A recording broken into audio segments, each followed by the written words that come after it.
నగరంలోని నవాపేట్లో పునరుద్ధరించిన ఎఫ్సీఐ పార్కును రాష్ట్ర పురపాలక పట్టణాభివృద్ధి శాఖ మంత్రి పొంగూరు నారాయణ పునఃప్రారంభించారు. పుట్టినరోజు నాడు సైతం అభివృద్ధి బాటలో మంత్రి నారాయణ నడుస్తున్నారు. పుట్టినరోజైనా పండుగ రోజైనా ప్రజలతోనే మమేకమంటూ మంత్రి నారాయణ పేర్కొన్నారు. అభివృద్ధికి మారు పేరుగా నారాయణ అంటూ ప్రజలు జేజేలు పలికారు. మంత్రి నారాయణకు నటరాజ కళాక్షేత్రం చిన్నారులు సంగీత నృత్య రూపకంతో పుట్టినరోజు శుభాకాంక్షలు తెలుపుతూ అద్భుత స్వాగతం పలికారు. నిజంగానే చాలా చక్కటి పార్కు. ఎందుకంటే ఈ ఏరియా అంతా జనరల్గా ఏంటంటే నెల్లూరు సిటీలో ఉన్న 28 డివిజన్లో పేదలు నిరుపేదలు ఎక్కువ ఉండేది ఇక్కడే.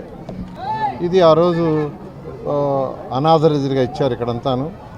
అయితే వాటిని రెగ్యులేట్ చేయాల్సిన అవసరం ఉండి గత నెలలో 1440 ప్లాట్లు యాక్చువల్గా రెగ్యులేట్ చేయడానికి ముఖ్యమంత్రి గారు చెప్పడం, వారు కమిటీలు వేయించడం, ఆ కమిటీల ద్వారా వచ్చిన రిపోర్ట్ని క్యాబినెట్కి తీసుకుపోయాం. క్యాబినెట్ అప్రూవ్ చేసింది. పట్టాలు వాడు చేతికి పెట్టి రెడీ చేస్తున్నారు.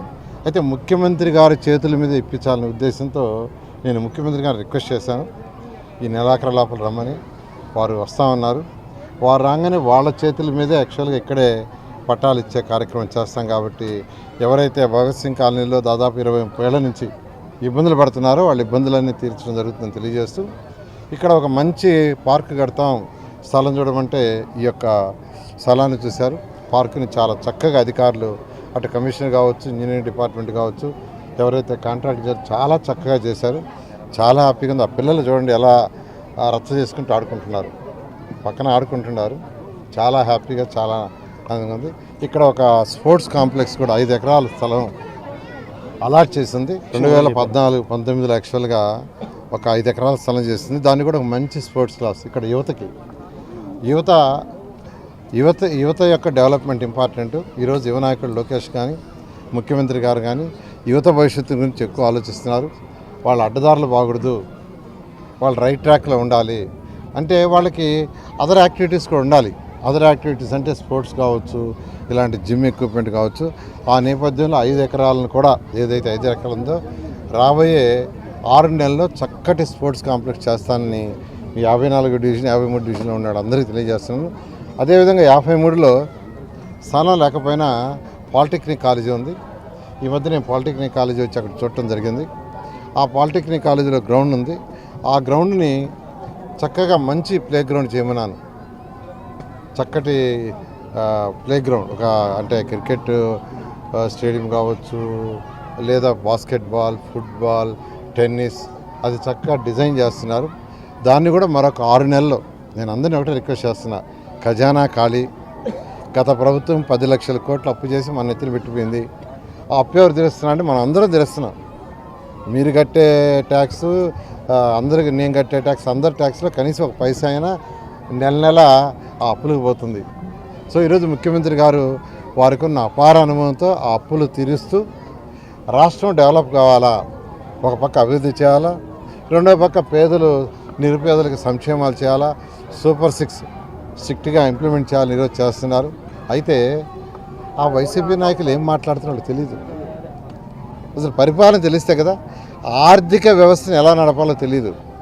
ఒక వ్యక్తికి 7,000 జీతం వచ్చినా, 10,000 జీతం వచ్చినా ఒక ఇంట్లో, ఆ ఇంట్లో వైఫ్ అండ్ హస్బెండ్ ప్లాన్ చేస్తారు కూర్చొని, రెంట్కి ఎంత కట్టాలా, రెంట్ కట్టాల్సి ఉంటే, కరెంటు బిల్లు ఖచ్చితంగా కట్టాల్సిందే, ఫుడ్కి ఎంత ఖర్చు పెట్టుకోవాలా, పిల్లల చదువుకి ఎంత ఖర్చు పెట్టుకోవాలా, ఇలా చక్కటి ప్లానింగ్ ఉంటుంది.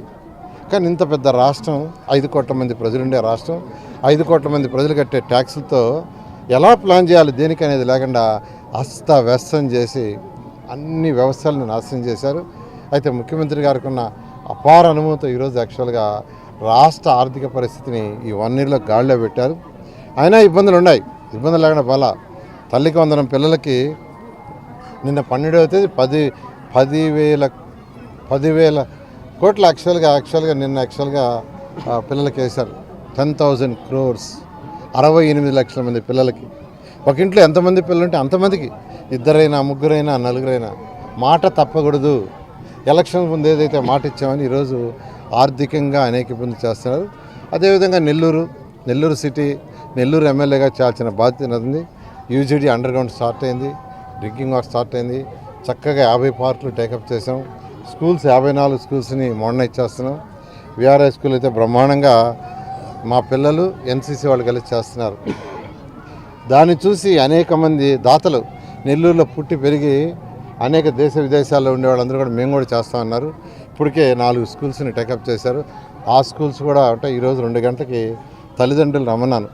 ఎవరినైతే ఆ స్కూల్లో చేర్చుకునే దానికి ఐడెంటిఫై చేశారో ఈ యొక్క సచివాలయం సిబ్బంది వాళ్ళందరినీ యాక్చువల్గా ఒకసారి స్కూల్ చూసేటట్టుగా ఏర్పాటు చేయడం జరిగింది. నెల్లూరుని ఒక మంచి స్మార్ట్ సిటీ, నిజమైన స్మార్ట్ సిటీగా ఈ రాబోయే 4 ఏళ్లలో పూర్తి చేస్తామని నెల్లూరు ప్రజలకు తెలియజేస్తాం. Thank you. ఇవాళ 9వ డివిజన్లో కూడా ఒక చక్కటి పార్కు సాయిబాబా మందిరం పక్కన చేసాం. వాళ్ళందరూ కూడా చాలా హ్యాపీ, వాళ్ళ ఆనందానికి హద్దులు. ఇవాళ నన్ను టెంపుల్ కూడా తీసుకుని యాక్చువల్గా అక్కడ పూజా కార్యక్రమాలు చేశారు. వాళ్ళందరూ కూడా అదేవిధంగా లెగసీ గత ప్రభుత్వం 10 లక్షల కోట్లు అప్పు చేసి పోవటమే కాకుండా 10 లక్షల కోట్లు అప్పు చేసి పోవటమే కాకుండా 85 లక్షల చెత్త ఇచ్చేసిపోయింది. చెత్త పన్నేశారు, చెత్త క్లీన్ చేయాలి. 85 లక్షల టన్నుల చెత్త దాన్ని క్లీన్ చేస్తున్నాం. అక్టోబర్ 2కు పూర్తయ్యేట్టుగా నెల్లూరులో ఎక్కడైతే ఈరోజు అల్లిపురం పోయే రోడ్లో ఉందో చంద్రమోహన్ అయితే నాకు తెలిసి 30 సంవత్సరాల నుంచి క్లీన్ చేయమంటున్నాడు, 30 ఇయర్స్ నుంచి. అది యాక్చువల్లీ వాళ్ళు చూశాను, 50% పైగా అయిపోయింది. మరొక 60 రోజుల్లో అది కూడా క్లీన్ అయిపోతుంది. అయిపోతే అక్కడ ఒక చక్కటి పార్క్ చేసి ఆ 9వ డివిజన్లో వాళ్ళకి ఆ పరిసర ప్రాంతాలకు చేయడం జరుగుతుంది. అండి, గత ప్రభుత్వం చేసినట్టుగా మేము ఎవరిని అరెస్ట్ చేయట్లా.